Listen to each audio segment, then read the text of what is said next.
Bakit naman kasi pinapunta tapos hindi naman pala tatawagin para mag-present ng award? Bakit? Oh, nakita nyo ba ang eksplenasyon ng FAMAS? Nakita mo yon? Kung hindi mo pa nakita, ibig sabihin, wala kang pake, no? Charot! Uy, darot! Uy, kabisyo, napakainit na usapin ang mga kumakalat sa social media tungkol kay Miss Eva Darren, an icon in the Philippine movie industry na hindi man lang tinawag ng organizer para masamahan si Tirso Cruz sa pagpe-present ng isang award sa FAMAS. At dahil doon ay nabastusan ang anak ni Eva Darren at nakapag-post nga ito sa social media nga. At ito pong post na ito ay grabe ang inabot sa mga netizen. Kumbaga ang dami pong reaksyon tulad na lang ng sino ba kasi organizer niyan? Feeling ko talaga yung organizer nitong FAMAS. Baka organizer din nung event ng Orange and Lemon tsaka ni Francine Diaz. Baka isa lang sila ng hilat siya. Charot! Darot! De, biro lang. Alam nyo, sa totoo lang, may mga pagkakataon talaga na nagkakamali tayo. And maraming pagkakataon sa buhay natin yung hindi tayo accountable.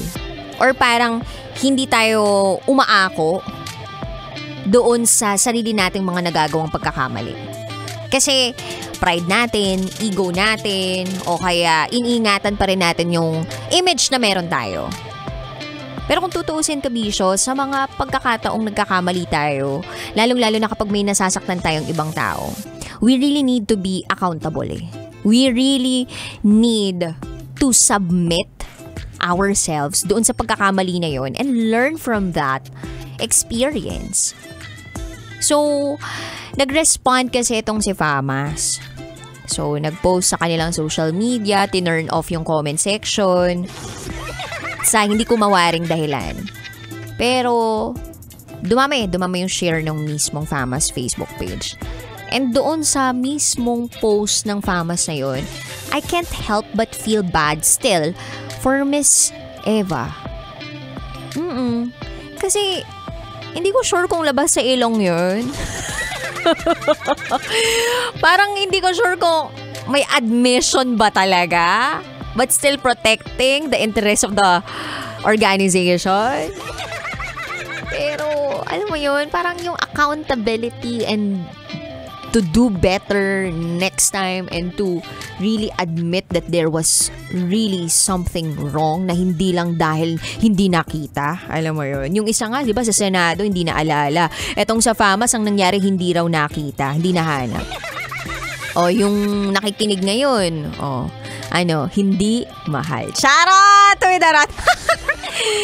Kumbaga, tatanggapin ba natin yung excuse na yun nang hindi siya nakita? I just have this gut feel Kumbaga, ito, hinala ko lang naman to. Pwedeng tamang hinala lang to or tama yung hinala ko. Na merong isang manager doon na parang bumraso doon sa mga people backstage nung mismong event na iyon. Kaya, yung mismong bata o yung talent nung manager na yon, kung sino man ng braso na yon, yung nakakit ng stage kasama si Tirso Cruz. At hindi si Miss Eva Darren. Feeling ko lang naman that is just my theory. Pwedeng mali po ako. Pwede nyo akong i-bash. Okay? Feeling ko lang naman kasi nangyayari to. Kumbaga sa totoong buhay, nangyayari po ito. And sa showbiz industry, nagkaroon ako ng, at some point nagkaroon ako ng pagkakataon para sumilip doon. As in, silip lang, silip. Tapos nakita ko nga na, may ganito pala. So, some people play a game Some people play power. I mean, may power play. Some people do really have discipline. And some people just don't have any ethics. Walang ethics. O yung iba maliit ang ethics. Yung iyo malaki ba yung ethics mo? Charot! Darat.